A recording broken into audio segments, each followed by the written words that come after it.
So I added a section to the, originally I just had this rail. And then it went up a hill or it went down in front of the bridge.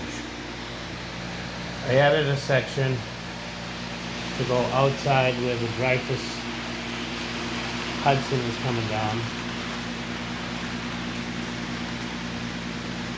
So I added that. I took the switch out that was over where the hill began. And I took the switch out here. It was a lousy Bachmann that broke, one they explained in the other video. So what I decided to do was isolate this track so I could run two trains in opposite directions without using DCC. Some of my locomotives I don't want to modify. I don't want to modify that, the dreyfuss Hudson, New York, and I don't want to modify the train that just went by, which is the New Jersey Blue Comet. That's all original. I'd like to leave it that way. So I put those switches in there, and there's isolations in between them. And I have two separate power supplies running it. I can, with this switch here, if I flip this down, it allows the entire track to work off of my Tech 3 MRC controller, my 9500. If I flip the switch forward, right now I just got a lousy Bachmann controlling it. It allows that to operate. So when I flip that switch, it's a double throw, double pole switch. It interrupts the power to the inside rail and switches and puts power to this rail, so it can be independently ran. It'll also allow me to, I have a plug here where I can plug an extra DCC controller in there and run DCC if I want, which there would really be no need to, because I can run as many trains as I want on my DCC. I have a Digitrax 52 DCS 52, but I decided to do it anyway. That way I'm not putting a load on the controller, and it's kind of easy to have two throttles instead of switching back and forth. Eventually I want to isolate some more of the track, but I figured for now that'll work. Now the track that the Blue Comet was on actually has a reverse loop, and it's hidden in this mess on the inside rail. We'll operate it right now. Hopefully I won't have any problems. I did have a problem with the switch over there. I haven't figured it out yet. But we're going to try to, I'm going to stop this train here so I can pay attention to what I'm doing. And we are going to, wrong switch. We're going to switch it to the inside rail.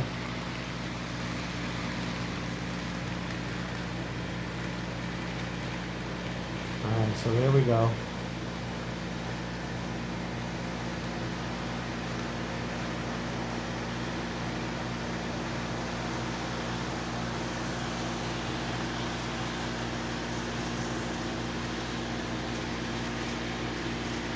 Alright.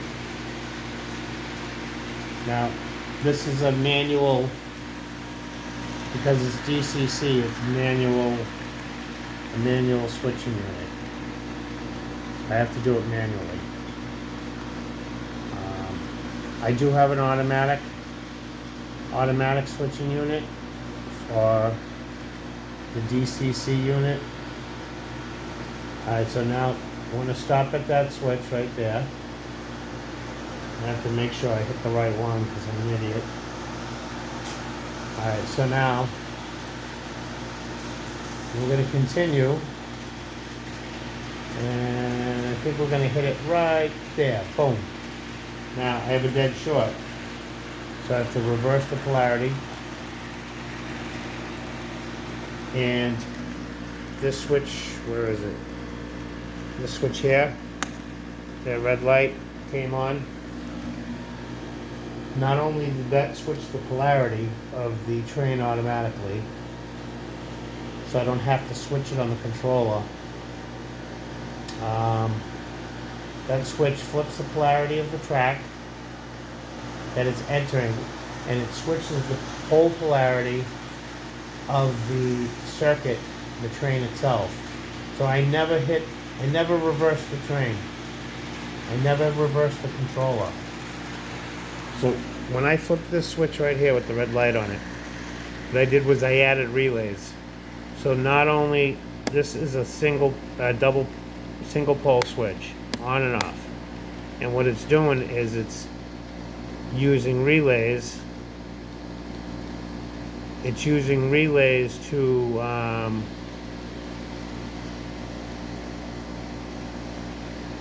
flip the polarity of the reverse loop. And then it is using two different relays to flip the polarity to the power supply. So I don't have to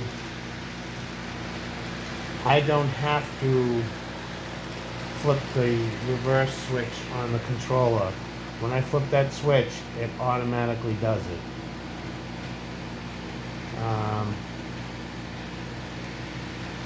If that makes any sense. There is a video of the wiring that I did on it on my channel. I lost the train. Where the hell did I get it? Where is it? Oh, there she is. I got so much crap on the floor here. Okay, so now I'm just switching this. See the switch? I'm switching this to go back out.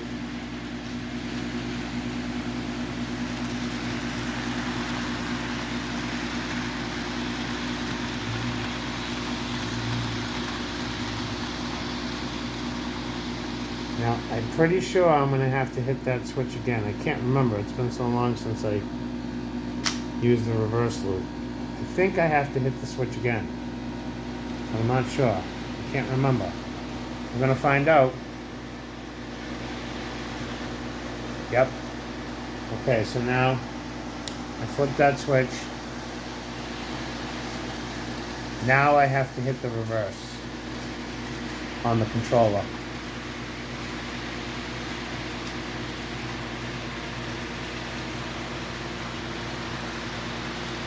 Going into the loop, you don't have to hit it, but coming out, you do. I don't remember exactly why that is, but okay. So now I just hit the what do you call it again? I didn't have to hit the reverse switch on the controller, just the reverse loop switch. So now we're coming back the other direction, which I actually didn't mean to do. And we're going to go back around because I really don't want to be in here.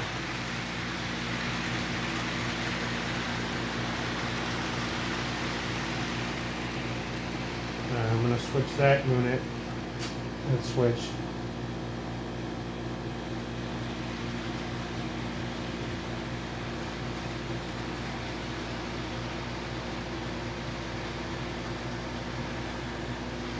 Alright, we're going to come back around again here. What am I doing? Yeah, I want to get out of this loop. Big Bend, Parliament.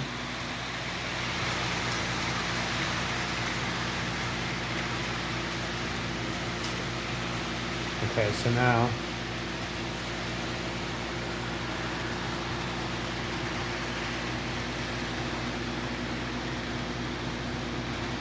Ah, shoot. I did it again. Idiot.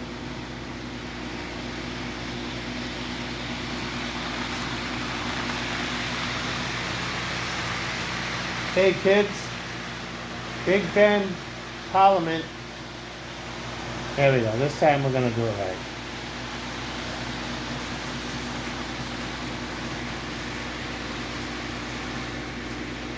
Alright, I just hit the...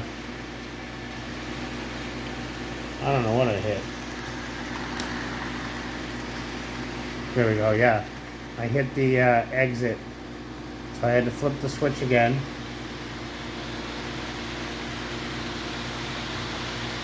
This time it's off, so we won't have to do anything anymore. Now we're going to come back to the main line.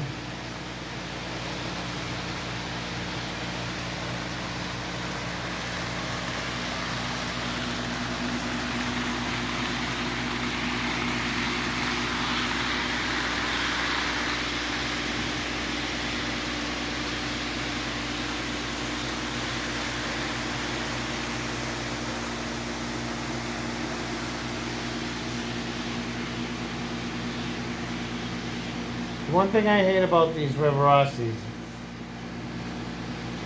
the headlight doesn't light up unless you're at like full throttle. I gotta change it to an LED so it's more sensitive. Put an orange, a yellow LED in there.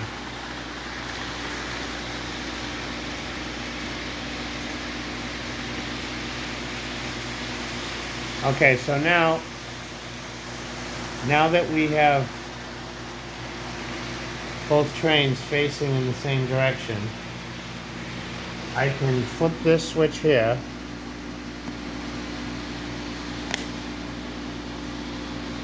and that's allowing the same power supply to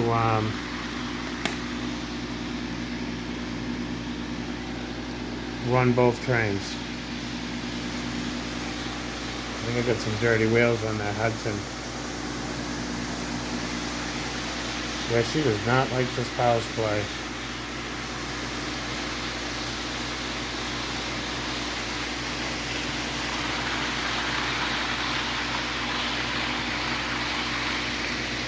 Yeah, the blue comet's taking up all the juice.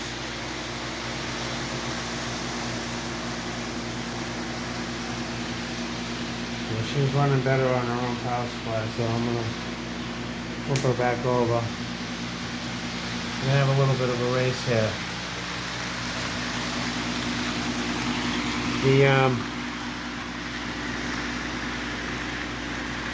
I picked one of the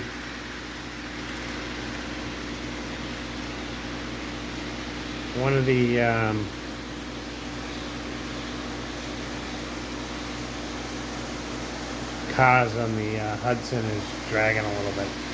I'm willing to bet that I think that motor is starting to heat up and that's why she's dragging. She's been running for about an hour, 40 minutes before I started filming. So we're going to slow her down here. We're going to feel the cab. See if she's hot. I bet she is. And it's been a while since she's had some oil, so... Oh yeah, she's good and warm. Anyway, we'll let her cool down.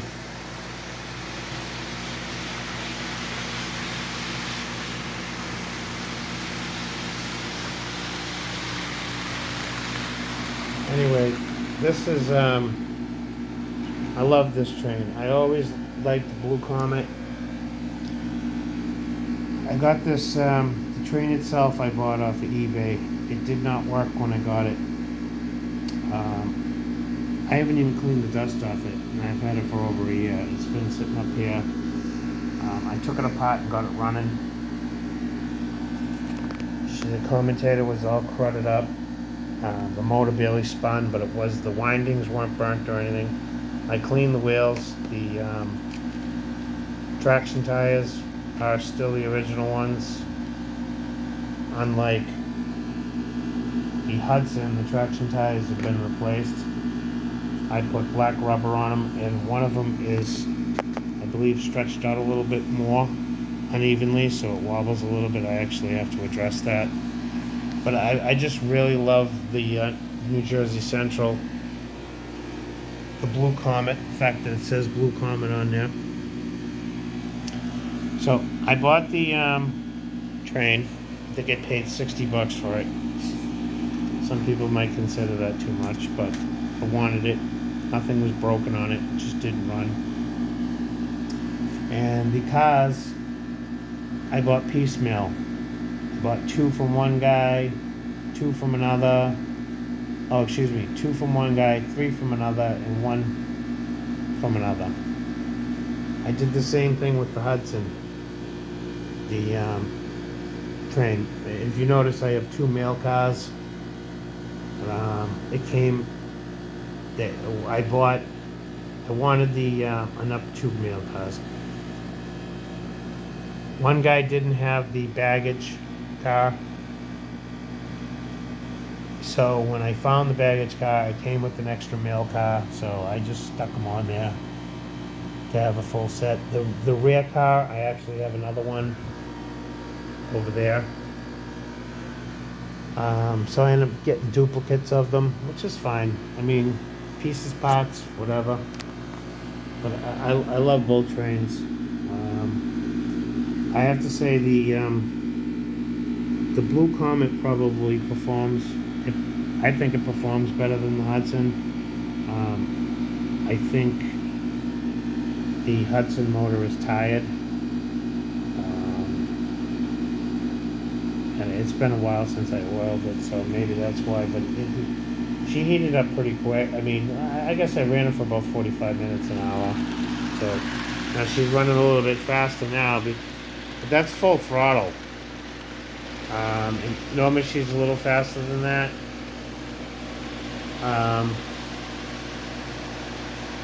She's faster right now than she was 3 or 4 minutes ago, so obviously the motor's hot. But this Blue Comet's been running for almost 2 hours. Not straight, but pretty much. And no issues with it. I really, really, really love this train. When I bought she had a quartering issue too. She had a stripped out axle on one of the wheels. And I cleaned it up and used a little baking soda and a little super glue in the hole. And then forced the axle back on. So she had a little bit of a quartering issue when I got it. And the motor was all crudded up. But she's a runner. She's a beautiful train too. She needs to be dusted off a little bit. That's my Hiawatha, my homemade Hiawatha. Those are my homemade Hiawatha cars that I made from scratch. They're not perfect, but they're good enough. It's got red taillights in the back of that I added. So yeah, I've been up here for a few hours just playing around, figuring out switches and whatnot. But it's nice to have 2 separate power supplies to run. You know, to have the outside rail here on a separate power supply. It's pretty cool. Eventually, I'm going to do the same with all the other rails. This track here is on a block right now, shut off. That's why this train's sitting on top of it, so it doesn't burn out anything. But anyway, I'll stop jabbing. We'll run a couple more laps, and then we'll say goodnight.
Well, thanks for watching.